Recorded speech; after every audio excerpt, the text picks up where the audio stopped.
الحمد لله نحمده ونستعينه ونستغفره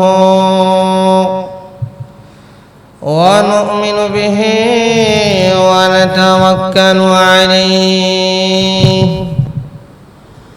ونعوذ بالله من شرور أنفسنا ومن سيئات أعمالنا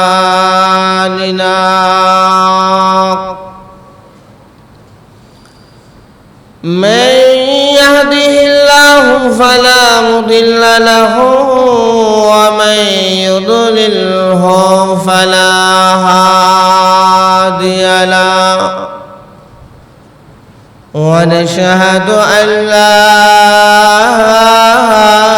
إله إلا الله وحده لا شريك له ونشهد أن سيدنا وسندنا وحبيبنا وشفيعنا ومولانا محمدا عبده ورسوله أما بعد فأعوذ بالله من الشيطان الرجيم بسم الله الرحمن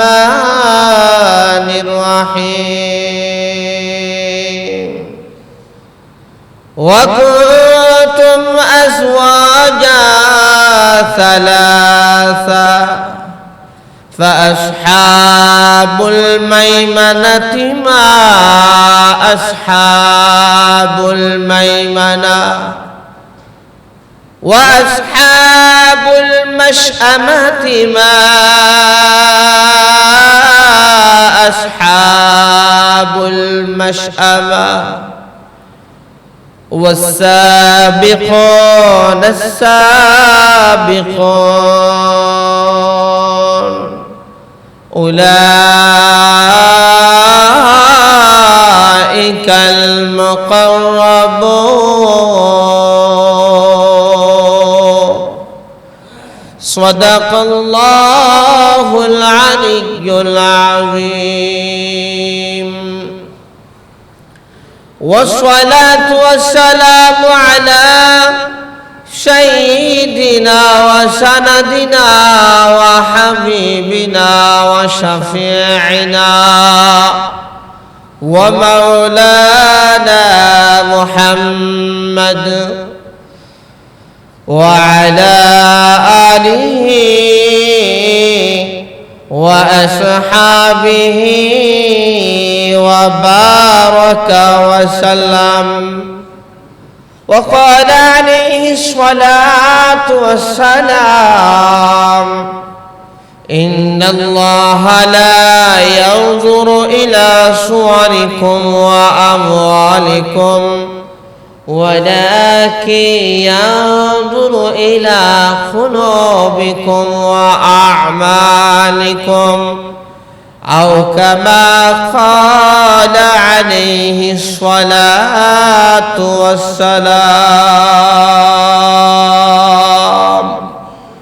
সবাই মোহাব্বতের সাথে দরুদ ইব্রাহিম পড়ি আল্লাহুম্মা সাল্লি আলা মুহাম্মাদ ওয়া আলা আলি মুহাম্মাদ কামা সাল্লাইতা আলা ইব্রাহিম ওয়া আলা আলি ইব্রাহিম ইন্নাকা হামিদুম مجيد اللهم بارك على محمد وعلى آل محمد كما باركت على إبراهيم وعلى آل إبراهيم إنك حميد مجيد بلغ العلا بكماله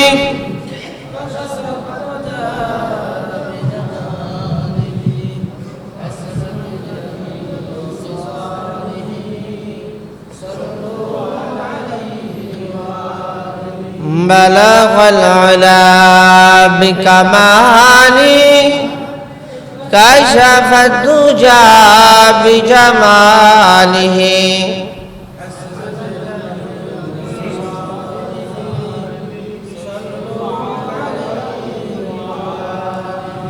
আলহামদুলিল্লাহ কালিমাতুশ শুকর আদায় করছি মহান মালিক মহান আল্লাহ জাল্লা শানুর দরবারে যে আল্লাহ তাআলা আমাদেরকে জুমার নামাজ পড়ার উদ্দেশ্যে পৃথিবীর সর্বশ্রেষ্ঠ স্থান আল্লাহ তাআলার সবচেয়ে মহব্বতের জায়গা ফেরেশতাদের আনাগোনার জায়গা মসজিদ আল্লাহর ঘরে আসার এবং বসার আল্লাহ তাআলা তৌফিক দিলেন শুকরিয়া আদায় করছি আলহামদুলিল্লাহ মসজিদে ঢুকতে পেরে আপনারা খুশি না বেজার মসজিদে যতক্ষণ মানুষ অবস্থান করে গুনাহগুলা মাফ হইতেই থাকে আর ব্রাজিল আর্জেন্টিনার খেলা দেখলে গুনাহ মাফ হইব নাকি সওয়াব হইব না গুনাহ হইব ইহুদি খ্রিস্টানদেরকে নিয়ে পাগল হইলে সওয়াব হবে না গুনাহ হবে কিন্তু মসজিদ নিয়ে পাগল হয় শুধু নেকি হবে না আল্লাহ নবী বলছেন যেদিন আল্লাহ পাকের আরশে আজিমের ছায়া ছাড়া কোনো ছায়া থাকবে না হাসরের মাঠ মসজিদ নিয়ে যারা পাগল হয়েছে তাদেরকে আল্লাহ পাক আরশে আজিমের ছায়ার নিচে স্থান দিবে ওয়ারাজুলুন কলবুহু মুআল্লাকুম বিল মাসাজিদ ওই ব্যক্তি যার দিল মসজিদের সাথে ঝুলন্ত খালি মসজিদে ঢুকলে ভালো লাগে মসজিদে বসলে ভালো লাগে তালিমে বসলে ভালো লাগে মসজিদে কোরআন হাদিসের আলোচনা হয় ভালো লাগে মসজিদে কোরআনের তাফসীর হয় ভালো লাগে নবীজি বলেন ওই সমস্ত যুবকেরাও হাসরের মাঠে আল্লাহ পাকের আরশে আজিমের ছায়ার নিচে স্থান পাবে যে সমস্ত যুবক আর যুবতীরা যৌবনকালে আল্লাহর গোলামি করছে নাকি যৌবনকালে খালি টিকটক করছে গুনাহ করছে রিলস বানাইছে নাচ গান করছে তাদের জন্য কি আরশের ছায়া ও শাবুন নাশা ফি ইবাদাতিল্লাহ সুবহানাল্লাহ ওয়া কুনতুম আযওয়াজা সালাসা বলেন জোরে কোন না আল্লাহু আকবার বলতে ভালো লাগে না মজা লাগে না নাকি গোল বলতে মজা লাগে গোল কি আল্লাহু আকবার বললে মজা লাগে না গোল বললে মজা লাগে বলেন আল্লাহু আকবার আর জোরে কোন না আল্লাহু আকবার সবচাইতে বড় কে আসমান আর জমিন বানাইছেন কে আমাকে আপনাকে এত সুন্দর করে কে বানাইছেন আর জোরে কোন কে ওয়া কুনতুম আযওয়াজা সালাসা আল্লাহ রাব্বুল আলামিন বলেন হাসরের মাঠে কাল কিয়ামতের ময়দানে আমি আল্লাহ রাব্বুল আলামিনের আরশে আজিম যখন স্থাপন করা হবে হাসরের মাঠে তোমরা সবাই তিন দলে বিভক্ত হবে কয় দল হইব এটা মনে রাখবেন কয় দল হবে হাসরের মাঠে ফাসহাবুল মাইমানাতি মা আসহাবুল মাইমানা একদল থাকবে আল্লাহ রাব্বুল আলামিনের আরশে আজিমের ডান পাশে সুবহানাল্লাহ কাল কিয়ামতের ময়দানে আল্লাহ রাব্বুল আলামিন বলতেছেন সমস্ত মানুষ আদম আলাইহিস সালাতু ওয়াস সালাম থেকে নিয়ে শেষ নবীর সর্বশেষ উম্মত পর্যন্ত সমস্ত মানুষ তিন দলে বিভক্ত হবে। কুনতুম আজওয়াজান সালাসা, তিনটা দল হবে, তিনটা দল।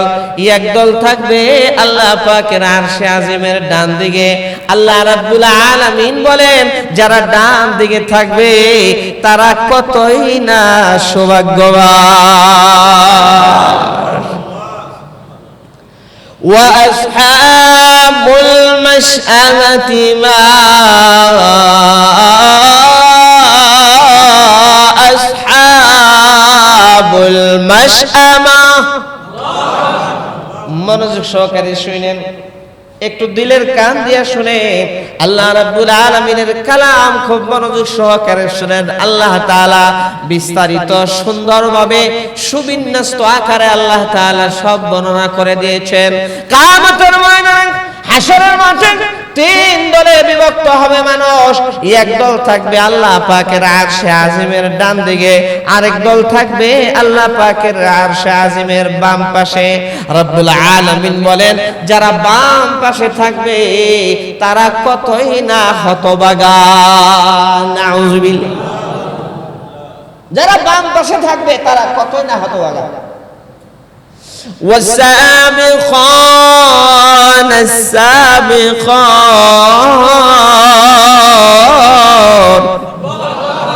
এক দল ডান দিকে আরেক দল বাম দিকে।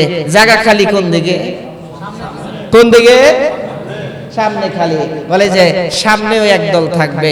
এই হলো তিন দল, এক দল ডানে, আরেক দল বামে, আরেক দল আল্লাহ পাকের আরশে আজিম, আল্লাহ পাকের ডাইরেক্ট সামনে। আর জোরে কন্যা সুবহান।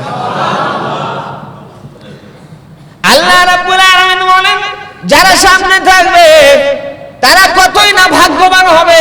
ওয়াসাবিকুন আস-সাবিকুন, যারা সামনে থাকবে আসলেই তারা আল্লাহ রাব্বুল আলামিনের সবচাইতে নিকটবর্তী, তারা কতই না সামনে অগ্রসর হয়ে গেছে।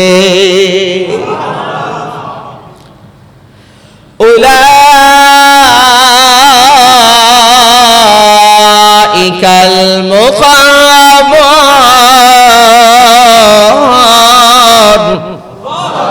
তারা হলো আল্লাহ রাব্বুল আলামিনের সবচাইতে নিকটবর্তী, তারা আল্লাহ পাকের সবচাইতে নিকটবর্তী। যারা সামনে থাকবে তারা আল্লাহ রাব্বুল আলামিনের নৈকট্য প্রাপ্ত। বলেন হাশরের মাঠে কয় দল হবে? এক দল, আরেক দল, আরেক দল ডানে ভাগ্যবান, বামে দুর্ভাগা, আর সামনে বলে যে আরে এরা তো সামনে। সুবহানাল্লাহ। তারা হলো আল্লাহ তাআলার নৈকট্যপ্রাপ্ত। তাফসীরের কিতাবের মধ্যে আসছে যারা সামনে থাকবে তারা নবী রাসূল হবে, তারা সিদ্দিক হবে, তারা শহীদরা হবে, তাদের জায়গা হলো আল্লাহ পাকের আরশে আজিমের সামনে। এই জামানায় তো নবী রাসূল হওয়া সম্ভব না, এই জামানায় নবী রাসূল হওয়া সম্ভব না। নবী রাসূলের দরজা মুহাম্মদুর রাসূলুল্লাহ সাল্লাল্লাহু আলাইহি ওয়াসাল্লামের নবুয়তের মাধ্যমে আল্লাহ তাআলা নবুয়তের দরজা বন্ধ করে দিয়েছেন। হুজুর সাল্লাল্লাহু আলাইহি ওয়াসাল্লাম হলেন খাতামুন নবীন, নবীর পরে নবী নাই।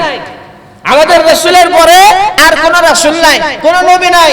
কে যদি বিশ্বাস করে মুহাম্মদুর রাসূলুল্লাহ সাল্লাল্লাহু আলাইহি সাল্লামের পরে আরো কোন নবী রাসূল আসবেন বা নবী রাসূল হওয়া সম্ভব, তাহলে তার ঈমান থাকবে না, ঈমান নষ্ট হয়ে যাবে। মানুষের আসল জিনিসই হলো ঈমান। ঈমান হলো সবচেয়ে দামি, যে ঈমানের কারণে আল্লাহ পাক কমপক্ষে এই দুনিয়ার 10 দুনিয়ার সমান জান্নাত দিবেন। ঈমান কি? ঈমান হলো বিশ্বাস। ঈমান হলো বিশ্বাস। বিশ্বনবী সাল্লাল্লাহু আলাইহি সাল্লাম যা নিয়ে আসছেন সব কিছুর উপরে তাসদীক করার নাম হলো ঈমান। হুজুর সাল্লাল্লাহু আলাইহি সাল্লাম বলেন আনা খাতামুন নবিয়্যিন, আমি শেষ নবী, লা নবিয়্যা বাদি, আমার পরে নবী নাই। আল্লাহ রাসূলের এই কথা যে না মানবে তার ঈমান থাকবে? এইজন্য ঈমানের সংজ্ঞা হলো রাসূল যা নিয়ে আসছেন তা সত্যায়ন করার নামই হলো ঈমান। জবান দিয়ে স্বীকার করতে হবে, অন্তর দিয়ে বিশ্বাস করতে হবে। ইকরার বিল লিসান, তাসদীক বিল জানান, আমাল বিল আরকান, এর নাম হলো ঈমান। সুবহানাল্লাহ। বাসায় যায় এত আস্তে দুর্বল, আরো জোরে কন্যা সুবহানাল্লাহ। দল হবে কয়টা? ব্যস্ত হয়েছে শুধু দুনিয়া নিয়ে, দুনিয়ার রং তামাশা নিয়ে। ওয়ামাল হায়াতুদ দুনিয়া ইল্লা মাতাউল গুরুর। আল্লাহ বলেন দুনিয়া হলো ধোঁকা, ধোঁকা, ধোঁকা। আমি আর আপনি মারা গেলে সবকিছু রেখে দিবে, সব ফালায় রেখে চলে যেতে হবে। হবে কি হবে না? কিছুই না। সাহাবায়ে কেরাম দুনিয়াকে লাথি মারছেন, সাহাবায়ে কেরামের পিছনে দুনিয়া গুরগুর করে ঘুরছে। দুনিয়াকে যদি কেউ লাথি মারতে পারে, তাকওয়ালা জিন্দেগি যাপন করতে পারে, যার কবরের জিন্দেগি হয়ে যায়, আখিরাতের জিন্দেগি বই না যায়, জান্নাতের জিন্দেগি বই না যায়, তার কি দুনিয়ার জিন্দেগি আর বাকি থাকবে? সব যদি ঠিক হয়ে যায়, দুনিয়ার জীবনও তার ঠিক হয়ে যাবে। আল্লাহই তার ব্যবস্থা করে দিবেন। জোরে কন্যা সুবহানাল্লাহ। বলে যদি তাকওয়ালা জিন্দেগি যাপন করতে পারে, আল্লাহর ভয় নিয়ে চলতে পারে, গুনাহ মুক্ত জিন্দেগি যদি যাপন করতে পারে, বলে যে পেশাব করতে বসলেও আল্লাহ রিজিক দিবে। আরো জোরে কন্যা সুবহানাল্লাহ। কয় এটা আমার কেমন কথা কইলেন? এক সাহাবী পেশাব করতে বসছে, এক সাহাবী পেশাব করতে বসছে, ইঁদুর একটা দেখতেছে, গর্তের ভিতর থেকে একটা স্বর্ণ মুদ্রা বের করে সাহাবীর সামনে রাখছে। আরো জোরে কন্যা সুবহানাল্লাহ। পিছনের ভাইরা কি ঘুমায় গেলেন কেন নাকি? হ্যাঁ না কিছু কয়েন, কথা বোঝা যায় তো নাকি? কথা বোঝা যায়? বুঝেন, কথা বুঝেন, কিছু হ্যাঁ না বলেন। সাহাবী পেশাব করার জন্য বসছে, ইঁদুর একটা গর্ত থেকে স্বর্ণ মুদ্রা নিয়ে আসছে। আবার যায় আরেকটা নিয়ে আসছে, আবার গিয়ে আরেকটা নিয়ে আসছে। এইভাবে এক দুইটা না, 10-12টা না, 17টা স্বর্ণ মুদ্রা নিয়ে আসছে। তাকওয়ালা জিন্দেগি কেউ যদি যাপন করতে পারে, খোদার ভয় নিয়ে কেউ যদি চলতে পারে, বলে যে দুনিয়া তার পায়ের নিচে এনে আল্লাহ সুবহানাহু ওয়া তাআলা ফেলেন। বলে পেশাব করতে বসলো, আল্লাহ রিজিকের ব্যবস্থা করে দেন। বুঝা গেল? এই দুনিয়ার দাম আল্লাহ তাআলার কাছে পেশাবের সমানও না। কথা ঠিক না ভাই? একটা মাছের পাখা সম পরিমাণ দামও আল্লাহর কাছে নাই। আল্লাহ তাআলার কাছে যদি দুনিয়ার সামান্য পরিমাণ দাম থাকতো, খোদার কসম আল্লাহ রাব্বুল আলামিন একজন কাফের বেঈমানকে দুনিয়ার জমিন থেকে এক ঢোক পানি পান করার জন্য দিতেন না। আল্লাহর কাছে দুনিয়ার কোনো মূল্য নাই, দুনিয়ার কোনো দাম নাই। 17টা স্বর্ণ মুদ্রা, রৌপ্য মুদ্রা না, স্বর্ণ মুদ্রা। সাহাবী এই 17টা স্বর্ণ মুদ্রা নিয়ে হুজুর সাল্লাল্লাহু আলাইহি ওয়াসাল্লামের দরবারে হাজির হয়েছে। ইয়া রাসূলুল্লাহ, ইয়া হাবিবাল্লাহ, আমি পেশাব করার জন্য বসছি, এমন সময় ইন টাইমে একটা ইঁদুর গর্ত থেকে 17টা স্বর্ণ মুদ্রা নিয়ে আসলো। আল্লাহ নবীজি এই স্বর্ণ মুদ্রার কি মাসআলা? জোরে কন্যা সুবহানাল্লাহ। টাকা পয়সা কামাইলে শুধু হালাল হয়ে যায় না, বরং কিছু মূল নীতি আছে। হালাল কামাইয়ের কামাই হইল হালাল, আর হারাম কামাইয়ের কামাই হালাল না, বরং হারাম।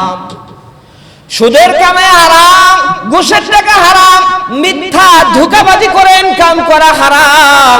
আল্লাহর দরবারে প্রত্যেকটা টাকার জন্য হাসরের মাঠে দাঁড়াইয়া জবাবদিহি করতে হবে।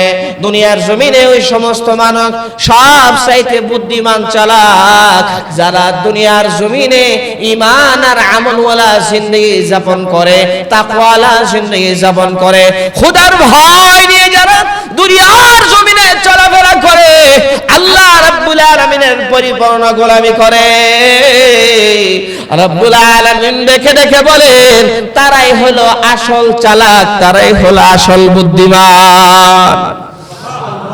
আল্লাযীনা ইয়াযকুরুনাল্লাহা কিয়ামা, যারা দাঁড়ায় আল্লাহকে স্মরণ করেন, ও কুউদান, যারা বসে বসে আল্লাহকে স্মরণ করে, ওয়া আলা জুনুবিহিম, যারা শুয়ে শুয়ে আল্লাহ তাআলাকে স্মরণ করে, দাঁড়ায় স্মরণ করে, বসে স্মরণ করে, এবং শুয়ে শুয়ে যারা আল্লাহ তাআলাকে স্মরণ করে, তারাই হলো আসল বুদ্ধিমান, তারাই হলো উলুল আলবাব। কাল কিয়ামতের ময়দানে আল্লাহ রাব্বুল আলামিন দেখে দেখে বলবেন, আইনা উলুল আলবাব, ও বুদ্ধিমানরা কোথায়, ও বিচক্ষণরা কোথায়, আসো আসো আসো।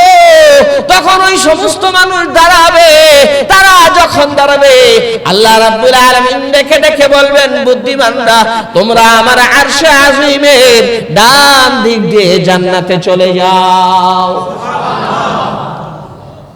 মাথার চান্দির চুল পড়ে গেছে, বুদ্ধিজীবী হয়েছে। হারাম কামাইতে কামাইতে, হারাম খাইতে খাইতে অবস্থা বেকায়দা, বলে যে খুব বুদ্ধিজীবী, তারে কি হাসরের মাঠে ডাকবে? ও টুপিওয়ালা আসো, ও দাড়িওয়ালা আসো, ও তাকওয়াওয়ালা জিন্দেগি যাপন কান্নাওয়ালা আসো, আসো আমার আরশে আজিমের ডান দিক দিয়ে জান্নাতে চলে যাও। আল্লাহ বলে তিনটা দল হবে। কয়টা দল? একটা থাকবে ডানে, একটা থাকবে বামে, আরেকটা থাকবে সামনে, আল্লাহ পাকের আরশে আজিম বরাবর সামনে। সাহাবী পেশাব করার জন্য বসছে, স্বর্ণ মুদ্রা। হুজুর সাল্লাল্লাহু আলাইহি ওয়াসাল্লাম জিজ্ঞেস করলেন যে, হে আমার সাহাবী, তুমি কি গর্তের মধ্যে হাত দিয়া এই স্বর্ণ মুদ্রা বের করছিলা?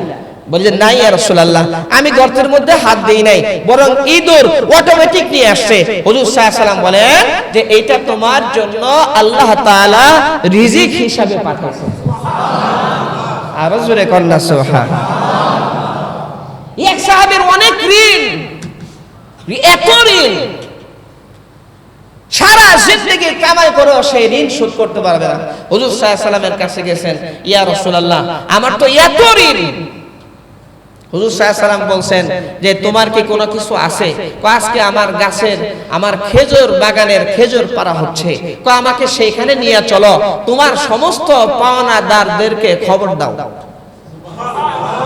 আবার কন্যা সুবহানাল্লাহ, বলেন না আল্লাহু আকবার। বিশ্বনবী বলতেছেন, যাও তোমার পাওনাদারদেরকে খবর দাও, সংবাদ দাও। সমস্ত পাওনাদারদেরকে সংবাদ দেওয়া হয়েছে, খেজুরের স্তূপ করা হয়েছে। হুজুর সাল্লাল্লাহু আলাইহি ওয়াসাল্লাম বললেন, তুমি কয় কেজি পাও? কয় আমি 10 কেজি। তুমি কয় কেজি? কয় আমি আধা মণ। তুমি? বলে আমি 1 মণ। আমি 5 কেজি। এরকম করে করে খেজুর থেকে দিতে দিতে সমস্ত পাওনাদারের পাওনা মিটে গেছে, খেজুরের জায়গায় খেজুর রয়ে গেছে। সুবহানাল্লাহ। ব্যবস্থা কে করেন? এই জন্য আল্লাহর উপর যারা ইয়াকিন করে চলে, ঈমান নিয়ে চলে যে আল্লাহ সুবহানাহু ওয়া তাআলা খাওয়ান, আল্লাহ তাআলা পরান, সুস্থতা অসুস্থতার মালিক আল্লাহ সুবহানাহু ওয়া তাআলা, তাকওয়াওয়ালা জিন্দেগি যাপন করতে পারে, একমাত্র আল্লাহর উপর ভরসা করে চলতে পারে, আল্লাহ রাব্বুল আলামিন তার ব্যবস্থা স্বয়ং নিজে করেন। হাসরের মাঠে দল তিনটা হবে, ওয়া কুনতুম আজওয়াজান সালাসা, তোমরা তিন দলে বিভক্ত হবে। এক দল থাকবে আল্লাহ পাকের আরশে আজিমের ডানে, আরেক দল বামে, আরেক দল সামনে। সামনে থাকবে নবী রাসূলরা, সিদ্দিকরা, শহীদরা। নবী রাসূল হওয়া সম্ভব না, দরজা বন্ধ। সিদ্দিক হওয়া সম্ভব, সিদ্দিকের দরজা খোলা। সিদ্দিক আকবর ছিলেন, সবচেয়ে বড় সিদ্দিক ছিলেন আবু বকর সিদ্দিক রাদিয়াল্লাহু আনহু। আরো জোরে কন্যা সুবহানাল্লাহ। আল্লাহ রাব্বুল আলামিন সমস্ত জান্নাতবাসীকে ব্যাপক দর্শন দিবেন, ব্যাপক ভাবে আল্লাহ রাব্বুল আলামিন সাক্ষাৎকার দিবেন। কিন্তু হযরত আবু বকরের বেলায় আল্লাহ নবী ডেকে ডেকে বলেন, আবু বকরের হক আমি নবী আদায় করতে পারি নাই, আমার আবু বকরের হক আমার আল্লাহ আদায় করে দিবে। ও আমার সাহাবীরা শুনো, কাল কিয়ামতের ময়দানে মুসিবতের দিনে সমস্ত মানুষ যখন জান্নাতে ঢুকবে, সমস্ত জান্নাতীরা ব্যাপকভাবে আল্লাহ পাকের সাক্ষাৎ লাভ করবে, কিন্তু আমার আবু বকর আল্লাহ পাকের খাস সাক্ষাৎ লাভ করবে। হযরত আবু বকর সিদ্দিককে, সিদ্দিক আকবরকে আল্লাহ সুবহানাহু ওয়া তাআলা পর্দার আড়ালে নিয়ে বিশেষ সাক্ষাৎ দিবেন। সিদ্দিক কাকে বলে? সিদ্দিক হওয়া এই এই জামানায় সিদ্দিক হওয়া সম্ভব। সিদ্দিক কাকে বলে? বলে হুজুর সাল্লাল্লাহু আলাইহি সাল্লাম যা নিয়ে আসছেন, ইসলামের মধ্যে যা আছে, সারা জিন্দেগি কোন ধরনের সন্দেহ ছাড়া এক বাক্যে যারা স্বীকার করবে, দ্বীনের উপর আমল করে চলবে, বলে যে মওতের আগ পর্যন্ত যারা পরিমাণ সন্দেহ যার দিলের ভিতরে আসবে না, সে হবে সিদ্দিক। তার জায়গা হবে আল্লাহ পাকের আরশে আজিমের ডাইরেক্ট বরাবর সামনে। والسابقون السابقون, যারা আল্লাহ রাব্বুল আলামিনের সামনে থাকবে। বন্ধ করে দেন, আইপিএস এর চার্জে কুলাইতেছে না। রব্বুল আলামিন দেখে বলেন, যারা সামনে থাকবেন তারা কতই না ভাগ্যবান, তারা কতই না অগ্রগামী। উলাইকাল মুকাররাবুন, তারা আল্লাহ রাব্বুল আলামিনের নৈকট্য প্রাপ্ত। ফি জান্নাতিন নাঈম।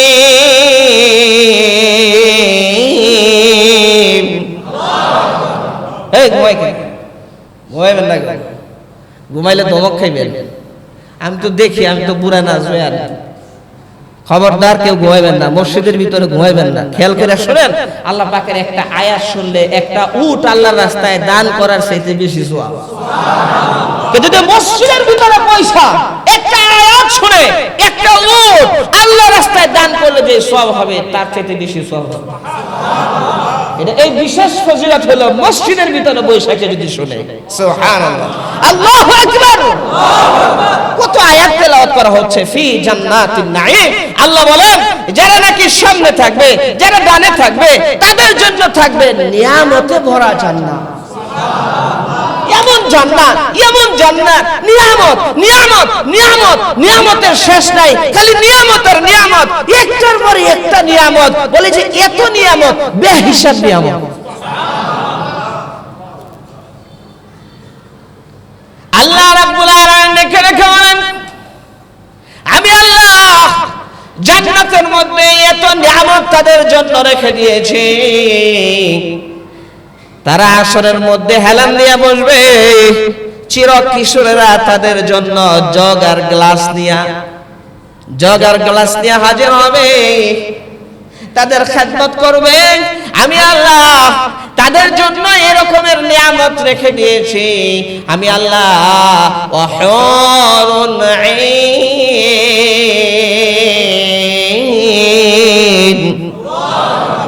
আমি আল্লাহ ডাগর চক্ষু বিশিষ্ট হুর তাদের জন্য জান্নাতে রেখে দিয়েছি। এমন হুর রেখে দিয়েছি কামসালিল লুলুইল মাকনুন, রক্ষিত মুক্তার মতো। বলে যে রক্ষিত মুক্তার মতো, মুক্তার মধ্যে কোনো স্পট নাই, কোনো ময়লা নাই, এরকম সংরক্ষিত মুক্তা। বলে যে রক্ষিত মুক্তার মতো আমি স্ত্রী তাদের জন্য, হুর তাদের জন্য রেখে দিয়েছি। জাযাআম বিমা কানু ইয়ামালুন, এত নিয়ামত আমি আল্লাহ রাব্বুল আলামিন রেখে দিয়েছি। কেন? কারণ তারা হলো আমল করত। যখনই আজান হয়ে যায় তারা মসজিদে ঢুকে, যখনই নামাজের সময় হয় নামাজ পড়ে, তেলাওয়াত করে, জিকির করে, সুন্নাত ওয়ালা জিন্দেগি যাপন করে, ঢিলাঢালা জামা পরে, পাঞ্জাবি পরে, জুব্বা পরে, মুখে দাড়ি রাখে, আল্লাহ রাব্বুল আলামিনের খৌফ আর খশিয়ত নিয়ে চলে। এই জন্য আমি আল্লাহ তাআলা তাদের জন্য এত নিয়ামত রেখে দিয়েছে। হাদিস শরীফের মধ্যে ইরশাদ হয়েছে, আল্লাহ রাব্বুল আলামিন জান্নাতে হুরদের মধ্যে এক হুর আল্লাহ তাআলা বানাইছেন, তার নাম হইল আয়না হুর। আয়না হুরের সেবিকা, তার ডানে সেবিকা হইল ৭০,০০০, বামে সেবিকা হইল ৭০,০০০। আর আয়না হুরের গায়ে ১০০ জোড়া, আলহামদুলিল্লাহ বলি ভাই, আলহামদুলিল্লাহ। বিদ্যুৎ চলে আসছে, তাহলে কি বলবো? জোরে বলেন আলহামদুলিল্লাহ। নাকি বলবো এই কারেন্ট চলে আসছে রে, আর বিদ্যুৎ চলে গেলে কি বলবো? কারেন্ট আলা বেটারা কি রে বলো, কারেন্ট চলে আসছে আলহামদুলিল্লাহ, বিদ্যুৎ চলে গেছে, কারেন্ট চলে গেছে, ইন্না লিল্লাহ। সুখের সংবাদ শুনলে আলহামদুলিল্লাহ বলবো, দুঃখের সংবাদ শুনলে কি বলবো? ইন্না লিল্লাহ। একজনের হুসুল খেয়ে পড়ে গেছে, ইন্না লিল্লাহ, মরে থাকবে ইনশাআল্লাহ। আল্লাহ রাব্বুল আলামিন বলেন, আমি আল্লাহ তাআলা ডাগর চক্ষু বিশিষ্টা হুর তাদের জন্য রেখে দিয়েছি। জান্নাতে এক হুর আছে, তার নাম হলো আয়না। এত সুন্দরী, এত রূপসী। আল্লাহ তাআলা এই হুরকে আল্লাহ সুবহানাহু ওয়া তাআলা মেশক দিয়া বানাইছেন। আল্লাহ তাআলা নূর থেকে আল্লাহ রাব্বুল আলামিন বানাইছেন। জোরে জোরে করে আল্লাহু আকবার। তার সেবিকাই হলো ডানে 70,000, বামে 70,000, গায়ে 100 জোড়া কাপড়। এক এক কাপড়ের স্টাইল, ডিজাইন হলো এক এক রকমের। এত সুন্দরী, এত সুন্দরী, বলে যে বাহির থেকে তার সৌন্দর্য 100 জোড়া কাপড়ের ভেতর দিয়ে তার সৌন্দর্য দেখা যায়। আল্লাহ রাব্বুল আলামিন জান্নাতের মধ্যে আরেক হুর বানাইছেন, এর নাম হলো লাইবা। লাইবার সুন্দরের জন্য সমস্ত জান্নাতবাসীরা আসে। আরো জোরে কন্যা সুবহান। এই সমস্ত হুর আল্লাহ তাআলা ওই সমস্ত মানুষের জন্য রেখে দিয়েছেন যারা নাকি নিজের নজরকে হেফাজত করবে, যারা তাদের দৃষ্টিকে হেফাজত করবে পরনারী থেকে। আল্লাহ সুবহানাহু ওয়া তাআলা জান্নাতের মধ্যে নিয়ে এই সমস্ত হুরদের সাথে তাদের বিয়ে দিয়ে দিবে। আর দুনিয়ার স্ত্রীদেরকে আল্লাহ রাব্বুল আলামিন ওই আয়না আর লাইবা হুরের চাইতে 70,000 গুণে বেশি সুন্দরী বানায় আল্লাহ তাআলা জান্নাতের মধ্যে তার স্ত্রীকে সঙ্গী বানায় দেয়। আর রাসূলে কন্যা সুবহান। এত নিয়ামত আল্লাহ তাআলা রাখা দিয়েছেন। ও শুনেন, যারা নাকি মদ, গাঞ্জা, ইয়াবা এগুলা থেকে বেঁচে থাকবে, আল্লাহ সুবহানাহু ওয়া তাআলা জান্নাতের মধ্যে নিয়ে তাদেরকে স্পেশাল মদ, স্পেশাল শরাব আল্লাহ তাআলা পান করাবেন। যে স্পেশাল শরাবের নাম হলো তাসনিম শরাব। এই শরাব আল্লাহ রাব্বুল আলামিন পান করাবেন। যারা নেশা থেকে বেঁচে থাকবে, মাদক দ্রব্য থেকে যারা বেঁচে থাকবে, আল্লাহ তাআলা মাদক দ্রব্য হারাম করছেন, আল্লাহ তাআলা ইয়াবা সেবন করা হারাম করছেন, মদ পান করা আল্লাহ তাআলা হারাম করছেন। যারা এই সমস্ত নেশা থেকে বেঁচে থাকবে, আল্লাহ সুবহানাহু ওয়া তাআলা জান্নাতের মধ্যে নিয়ে তাসনিম নামক শরাব, তাসনিম নামক মদ তাদেরকে আল্লাহ পান করাবে। ওই শরাব পান করলে নেশা হবে না, ওই শরাব পান করলে মাথা ব্যথা হবে না, ওই শরাব পান করলে এত আনন্দ লাগবে, এত ভালো লাগবে, এত খুশি হবে। ইয়া আল্লাহ, ইয়া আল্লাহ, তুমি এত মজা এর মধ্যে রেখে দিয়েছো। হাদিস শরীফের মধ্যে আসছে আল্লাহ রাব্বুল আলামিন ওই শরাব পান করানোর জন্য 3টা স্টেপ রেখে দিয়েছেন। এক প্রকারের জান্নাতি হবে যে সমস্ত জান্নাতীরা নিজের হাতে সেই শরাব পান করবে। আরেক প্রকার, আরেক স্তরের জান্নাতি হবে, আরেক স্তরের জান্নাতি হবে তারা নিজের হাতে সেই শরাব পান করবে না, বরং আল্লাহ রাব্বুল আলামিন জান্নাতি রূপসী আনতনা হুরদের মাধ্যমে তাদেরকে সেই জান্নাতি শরাব পান করাবে। তাদের দাম কত বেশি! আগে যারা নিজে নিজে নিজে পান করলো তাদের চাইতে জান্নাতি হুরেরা যে পান করাইছে তাদের দাম বেশি। কি বলেন? আয়েশা যদি জান্নাতি হুর বলে, এই যে না ও প্রাণপ্রিয়তম স্বামী, আমাদের সঙ্গী, এই যে ঢেলে দিলাম, এই নেন আপনারা খাওয়া দেন, আপনারা পান করা দেই, তাদের দাম বেশি না? আর 3 নম্বর স্তর হলো স্পেশাল ভিআইপি মেহমান আল্লাহ রাব্বুল আলামিনের ভিআইপি জান্নাতি। আল্লাহ রাব্বুল আলামিন দেখে দেখে বলেন তারা নিজেরা পান করবে না, জান্নাতি হুরেরাও তাদেরকে পান করাবে না, আমি স্বয়ং আল্লাহ রাব্বুল আলামিন তাদেরকে জান্নাতি শরাব পান করাবো। আরো জোরে সুবহানাল্লাহ বলেন, আল্লাহু আকবার, আল্লাহু আকবার। স্পেশাল ভিআইপি যারা জান্নাতি হবে, ভিআইপি যারা জান্নাতি হবে, আল্লাহু আকবার। এই জন্য বলে যারা জান্নাতে ঢুকবে, অন্যান্য যে জান্নাত আছে, অন্যান্য জান্নাতবাসীরা সপ্তাহে শুক্রবারে আল্লাহ পাকের দিদার লাভ করবে। প্রত্যেক শুক্রবারে আল্লাহর দিদার লাভ করবে, 7 দিনে একদিন। যারা জান্নাতুল ফেরদাউসে ঢুকবে, আল্লাহ রাব্বুল আলামিন তাদেরকে এইরকম ভিআইপি জান্নাত দিয়েছেন। সপ্তাহের শুক্রবার না, সপ্তাহের শনিবার না, রবিবার না, সকাল আর বিকেল না, বরং এই সমস্ত জান্নাতবাসীরা যখন মন চাইবে জান্নাতের জানলা খুলবে আর ডাইরেক্ট আল্লাহ রাব্বুল আলামিনকে দেখতে পাবে। ডাইরেক্ট আল্লাহ রাব্বুল আলামিনকে দেখবে, কারণ জান্নাতুল ফেরদাউসের ছাদ হইল ডাইরেক্ট আল্লাহ পাকের আরশে আজিম। জান্নাতুল ফেরদাউসের ছাদ হইল আল্লাহ পাকের আরশ। বলে যে আল্লাহ পাকের আরশ হইল জান্নাতুল ফেরদাউসের ছাদ। ডাইরেক্ট জান্নাতুল ফেরদাউসের মধ্যে সর্বদা আল্লাহ রাব্বুল আলামিনের নূর ঝরতে থাকবে।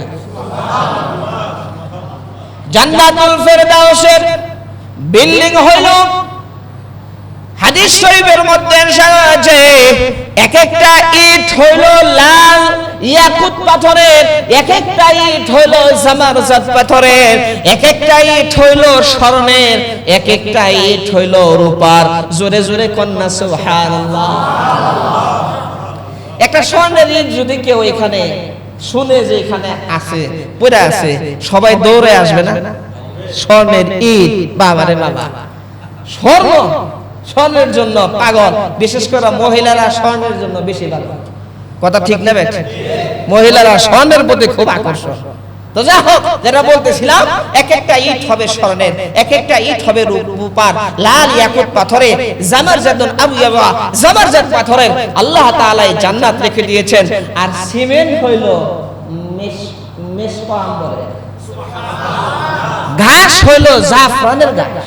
সুবহানাল্লাহ। আরো জোরে করতে সুবহানাল্লাহ। আল্লাহ, কি ভিআইপি জিনিস আল্লাহ তাআলা আমাদের জন্য রাখা দিয়েছেন। বলে যে সপ্তাহের শুক্রবারে সাধারণ জান্নাতীরা সপ্তাহের শুক্রবারে দেখবে, আর জান্নাতুল ফেরদাউসের যারা অধিবাসী তারা যখন মন চায় তখন ডাইরেক্ট আল্লাহ তাআলার সাক্ষাৎ লাভ করবে। আল্লাহ রাব্বুল আলামিন জান্নাতুল ফেরদাউসের মধ্যে যখন জান্নাতীরা ঢুকবে, আল্লাহ রাব্বুল আলামিন রিজওয়ান ফেরেশতাকে বলবেন, জান্নাতের দারোগার নাম হলো রিজওয়ান আর জাহান্নামের দারোগার নাম হলো মালিক। বলে যে রিজওয়ান ফেরেশতাকে আল্লাহ রাব্বুল আলামিন ডেকে ডেকে বলবেন, আমার ৭০,০০০ নূরের পর্দা রিজওয়ান তুমি উঠায় দাও, আমি আল্লাহ আমার জান্নাতুল ফেরদাউসের বান্দা বান্দীদেরকে এখন সাক্ষাৎ দিব। পর্দা যখন উঠানো হবে, রব্বুল আলামিন মুস্কি করে হাসি দিয়ে সবার সামনে আয়েশা আল্লাহ তাআলা বলবেন, আমার পক্ষ থেকে সালাম, আমার পক্ষ থেকে সালাম। আল্লাহ রাব্বুল আলামিনের পক্ষ থেকে আল্লাহ তাআলা সমস্ত জান্নাতবাসীদেরকে সালাম দিবেন। জোরে জোরে কন্যা সুবহানাল্লাহ। সালামুন কওলাম মির রাব্বির রহিম। আল্লাহ রাব্বুল আলামিন যখন সাক্ষাৎ দিবেন, সালাম দিবেন, জান্নাতবাসীরা তখন পাগলের মতো হয়ে যাবে। জান্নাতীরা বলবে, আল্লাহ কিছু চাই না, জান্নাতের নিয়ামত চাই না, সৌন্দর্যতা চাই না, জান্নাতের হর পরে কিছুই চাই না, আল্লাহ সব সময় শুধু তোমাকে দেখতে চাই, তোমাকে দেখতে চাই। আল্লাহ বলেন, ও জান্নাতবাসীরা তোমরা পেরেশান হও না, যখন খুশি তখনই আমাকে দেখতে পারবে, কোনো অসুবিধা নাই। বলে আল্লাহ তাহলে আমরা একটু আপনার সামনে সিজদা করি, আপনার জন্য নামাজ পড়ি, শুকরিয়া দান। আল্লাহ বলেন, নামাজ তো আজকে নাই, নামাজ তো মাফ। তখন বলবে, আল্লাহ আমরা জিকির আজকার করি, প্রশংসা করি, কয় কোনো কিচ্ছু করতে হবে না। আল্লাহ রাব্বুল আলামিনকে জান্নাতবাসীরা বলবে, আল্লাহ তাহলে একটা ঘর বানায় দেন, সেটাকে তওয়াফ করি, বা আপনার আরশে আজিমকে তওয়াফ করি। আল্লাহ বলেন, সব কিছু ছিল দুনিয়ার জমিনে, আজকে তোমরা আমার মেহমান, আমি আল্লাহ হইলাম তোমাদের মেজবান। ও জান্নাতীরা কোনো কাজ কর্ম নাই, কোনো ইবাদত বندگی নাই, কোনো কষ্ট নাই, কোনো দুঃখ নাই, মন যা চায় জান্নাতের ভিতরে মন যা চায় তাই পাবে, তাই করতে পারবে। জোরে কন্যা সুবহানাল্লাহ। হুজুর দুনিয়ার জমিনে তো গান বাজনা থেকে নিজেকে বাঁচাইলাম, নজর হেফাজত করলাম, কান দিয়ে গান শুনলাম না, জবান দিয়ে গান গাইলাম না, কোরআন তেলাওয়াত করলাম, কোরআন তেলাওয়াত শুনলাম। জান্নাতের মধ্যে গান শোনা যায় মনে?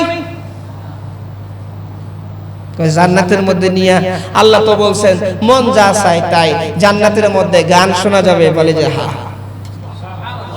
যারা গান বাজনা থেকে হেফাজতে থাকবে, রং তামাশা থেকে হেফাজত করবে, আল্লাহ সুবহানাহু ওয়া তাআলা তাদের জন্য স্পেশাল গানের ব্যবস্থা জান্নাতের ভিতরে করে রেখেছেন, স্পেশাল নাচের ব্যবস্থা জান্নাতের ভিতরে করে রেখেছেন। আল্লাহ সুবহানাহু ওয়া তাআলা জান্নাতে হুরদেরকে বলবেন গান লাগাও। সুবহানাল্লাহ। তিরমিজির হাদিসের মধ্যে আসছে ফির ইয়া জান্নাতে হুররা গান গাইবে। সুবহানাল্লাহ, আল্লাহু আকবার, আল্লাহু আকবার। জান্নাতের যে গান হবে, বলে যে এক গান এত মজা 70 বছর চলে যাবে। আরো জোরে কন্যা সুবহানাল্লাহ। আল্লাহ রাব্বুল আলামিন গানের আশা জান্নাতবাসীদের জন্য পুরা করলেন। যারা গান বাজনা থেকে নিজেকে হেফাজত করেছে, আল্লাহ তাআলা তাদের জন্য এই ব্যবস্থা করলেন। এখন বলা হবে গান তো শুনলা, এখন আমার দাউদ নবীর তেলাওয়াত শুনো। দাউদ আলাইহিস সালাতু ওয়াস সালামকে বলা হবে, হে দাউদ নবী আপনি শুরু করুন। দাউদ নবী কি আপনার তেলাওয়াত শুরু করবে না গান শুরু করবে? দাউদ নবী এমন কণ্ঠ ছিল, এত সুন্দর কণ্ঠ ছিল, দাউদ নবীর জাবুর কিতাব তেলাওয়াত শুনে সপ্তাহে একদিন উনি সাগরের কিনারে তেলাওয়াত করতেন। সাগরের সমস্ত মাছ জমা হয়ে সেই তেলাওয়াত শুনতেন। এত মধুর কণ্ঠ ছিল দাউদ আলাইহিস সালাতু ওয়াস সালামের। আল্লাহ তাআলা বলবেন, হে দাউদ তুমি শুরু করো। দাউদ আলাইহিস সালাতু ওয়াস সালাম যখন শুরু করবেন, জান্নাতবাসীরা বলবে, আল্লাহ এটা আবার কেমন কণ্ঠ? সমস্ত কণ্ঠের চাইতে এই কণ্ঠ মনে হয় শ্রেষ্ঠ কণ্ঠ। এত সুন্দর, এত সুন্দর, এত মজা, এত মজা। বলে যে দুনিয়ার, বলে যে এই জান্নাতের ভিতরে যে কিছুক্ষণ আগে গান শুনলাম, গানের চাইতে বেশি মজা। আল্লাহ রাব্বুল আলামিন দেখে দেখে বলবেন, আমার দাউদ নবীর কণ্ঠ শুনে পাগল হইলা। তাহলে এই কোরআন যার উপর নাজিল হয়েছে, আমার নবী বিশ্ব নবী রাহমাতুল লিল আলামিন, বিশ্ব নবী রাহমাতুল লিল আলামিনের কণ্ঠে শুনলে কেমন পাগল হইবা? আল্লাহ রাব্বুল আলামিন বলবেন, হাবিব আমার আপনি তেলাওয়াত শুরু করেন। আল্লাহ নবী তখন তেলাওয়াত শুরু করবেন, বিসমিল্লাহির রহমানির রহিম,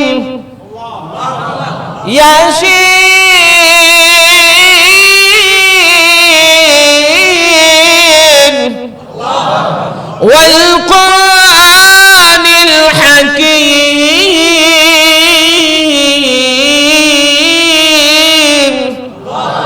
জান্নাতবাসীরা বলবে, আল্লাহ দাউদ আলাইহিস সালাতু ওয়াস সালামের চাইতে তো বিশ্ব নবীর কণ্ঠে কোরআন তেলাওয়াত আরো হাজার হাজার গুণ বেশি মজা লাগে। ওগো আল্লাহ, আল্লাহ নবীর তেলাওয়াত, আপনার নবীর তেলাওয়াত এত সুন্দর, এত সুন্দর। আল্লাহ তাআলা বলবেন, নবী দাউদ নবীর কণ্ঠ শুনা পাগল হইলা, মুহাম্মদুর রাসূলুল্লাহর কণ্ঠ শুনা পাগল হইলা, এখন আমার কণ্ঠে একটু তেলাওয়াত শুনা দেখো। আল্লাহ বলবেন, কোরআন হলো আমার কালাম, আমার কালাম, আমার বাণী, আমার কথা। শোনো শোনো, বলে যে দাউদ নবীর কণ্ঠে শুনছো, আমার রাসূলের কণ্ঠে শুনছো, এবার আমার কালাম, আমার কণ্ঠে আমি আল্লাহ তাআলা তোমাদেরকে শোনাবো। আল্লাহ রাব্বুল আলামিন তখন তেলাওয়াত শুরু করবেন। আল্লাহ রাব্বুল আলামিন একবার মধ্যে আসে সূরা রহমান তেলাওয়াত শুরু করবেন। আর সূরা রহমান যখন তেলাওয়াত শুরু করবেন, আল্লাহ তাআলা আর রহমানের আগে আনা শব্দটা আল্লাহ তাআলা বাড়ায়া দিবে। আনা অর্থ হলো আমি, আনা অর্থ আল্লাহ রাব্বুল আলামিন শুরু করবেন, আনার রহমান, কয় রহমান আমি, আমি, আমি আল্লাহ রহমান। জোরে কন্যা সুবহানাল্লাহ। আল্লাহ রাব্বুল আলামিন যখন তেলাওয়াত শুরু করবেন, জান্নাতবাসীরা উম্মাদের মতো হয়ে যাবে, পাগলের মতো হয়ে যাবে, আর বলবে, আল্লাহ কিছু চাই না, জান্নাত চাই না কেন, আল্লাহ জওয়ানি চাই না কেন, জান্নাতি হুর পরি চাই না কেন? আয় আল্লাহ জান্নাতের কোন নিয়ামত চাই না কেন কেন কেন? ও আল্লাহ বিনিময়ে শুধু তোমার কণ্ঠে তেলাওয়াত শুনতে চাই। ও আল্লাহ এর বিনিময়ে শুধু তোমার কণ্ঠে তেলাওয়াত শুনতে চাই। জোরে করুন আল্লাহু আকবার। এই জন্য যারা ঈমান আর আমল ওয়ালা জিন্দেগি যাপন করবে তারা দুনিয়াতেও কামিয়াব আখিরাতে কামিয়াব। আল্লাহ রাব্বুল আলামিন বলেন তারা নিয়ামতে ভরা জান্নাতের অধিবাসী হবে। আমি আল্লাহ তাদের জন্য হুর পরি রেখে দিয়েছি। আমি আল্লাহ তাআলা তাদের জন্য স্পেশাল পানির ব্যবস্থা রেখেছি। আমি আল্লাহ রাব্বুল আলামিন তাদের জন্য আমার সাক্ষাতের ব্যবস্থা রেখে দিয়েছি। এরপরে রাব্বুল আলামিন ডেকে ডেকে বলেন জান্নাতবাসীরা যখন যা মন চাইবে তখনই তাদের সামনে খানা এসে হাজির হবে। ওয়ালাহমি তায়রিম মিম্মা ইশতাহুন। যখন যেই পাখির গোশত খেতে মন চাবে সঙ্গে সঙ্গে হাজির। গরুর গোশত হাজির, হরিণের গোশত হাজির, মহিষের গোশত হাজির। কয় আমি তো দুম্বার গোশত খাবো, হাজির। কয় যেটা মন চাবে, যেই গোশত খেতে মন চাবে সঙ্গে সঙ্গে হাজির। যেই পাখির গোশত খাইতে মন চায় সেই পাখির গোশত হাজির। ওয়ালাহমি তায়রিম মিম্মা ইশতাহুন। যা মন চায়, যা মন চায় সব হাজির। একটা পাখি আরেকটা পাখিকে বলবে, হ্যাঁ একটা পাখি আরেক পাখির সাথে ঝগড়া করবে, আমি জান্নাতের খানা হব, আমি জান্নাতের খানা হব। জান্নাতবাসীর সামনে এসে বলবে যে আমাকে খেয়ে দেখেন আমার গোশত কত মজা, আমাকে খেয়ে দেখেন আমার গোশত কত স্বাদ। হঠাৎ করে এক পাখি আসবে, দেখে ওই পাখির আপনার গায়ে এরকম এত পালক, ৭০,০০০ পালক, ৭০,০০০ কালা। ওই পাখি বলবে দেখেন আমাকে একটু খেয়ে দেখেন আমার গোশত কত মজা, কারণ আমি সাধারণ কোন জায়গায় বিচরণ করিনি, বরং জান্নাতুল ফেরদাউসের বাগানে বাগানে আমি বিচরণ করেছি।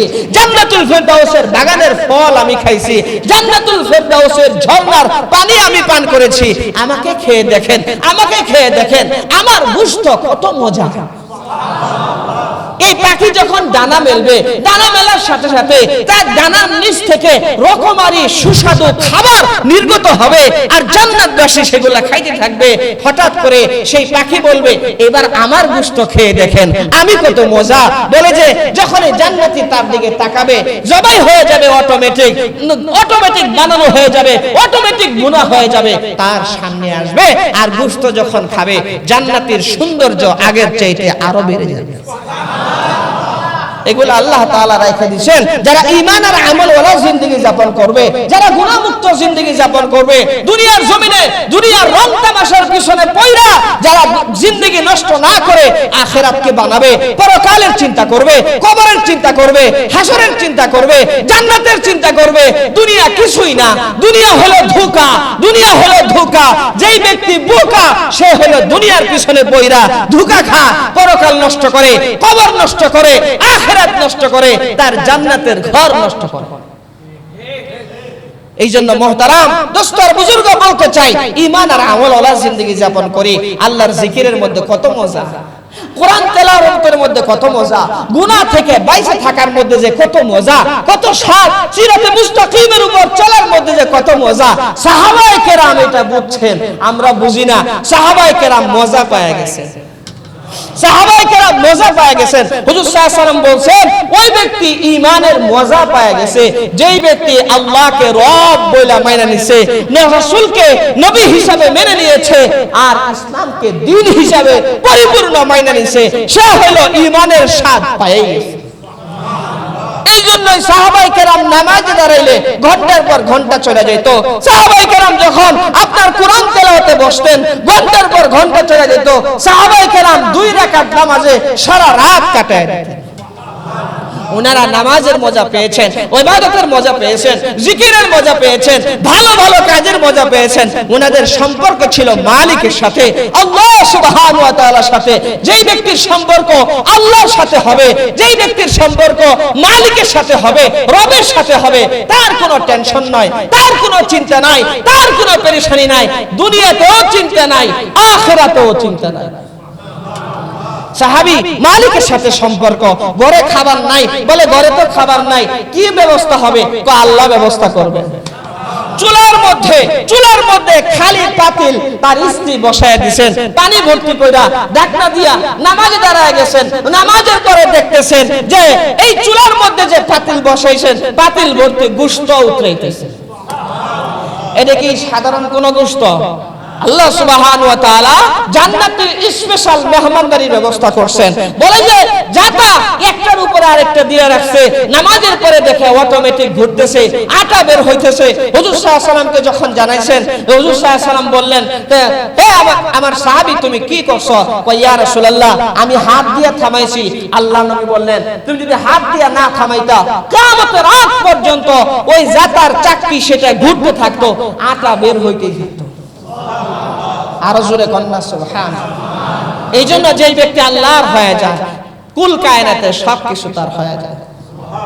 যেই ব্যক্তি আল্লাহর হয়ে যায়, মালিকের হয়ে যায়, ওই ব্যক্তির জন্য সবকিছু হয়ে যায়। দুনিয়াতেও কামিয়াব, আখিরাতেও কামিয়াব। এই জন্য মুহতারাম দোস্তার বুজুর্গ, আপনাদেরকে বলতে চাই যে দুনিয়ার জমিনে আমাদের হইল এই যে সুযোগ আখিরাতের জিন্দেগি বানানো, পরকালের জীবন বানানো। দুনিয়া হলো ধোঁকা। এই জন্য ফিকির করতে হবে প্রত্যেকটা মুহূর্ত, প্রতিটা মুহূর্ত আখিরাতের কামাইয়ের চিন্তা করতে হবে।